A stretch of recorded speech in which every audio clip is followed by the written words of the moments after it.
তার নাম হচ্ছে মিজানুর রহমান আজহারি। কিরকম বক্তা, খারাপ না ভালো? মারাত্মক বক্তা কোরআন হাদিস। বর্তমান বাংলাদেশে তরুণদের অহংকার, যুবকদেরকে এত সুন্দর সুন্দর ওয়াজ শোনাচ্ছেন। এরকম একটা বক্তব্য দেওয়ার মতো জেনারেল শিক্ষিত পার্সন বাংলাদেশে আদৌ পাওয়া যাবে কিনা সন্দেহ। ওনার মতো সেকেন্ড কেউ নাই।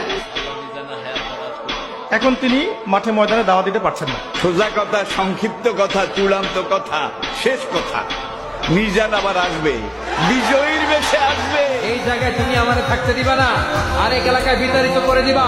ওইখানের প্রতিটা মানুষের হৃদয়ে আমি কোরআনের দাওয়াতকে পৌঁছে দেব। আমাদের কাজ হচ্ছে পৌঁছে দেওয়া। আমি দেশে থাকি, আমি বিদেশে থাকি,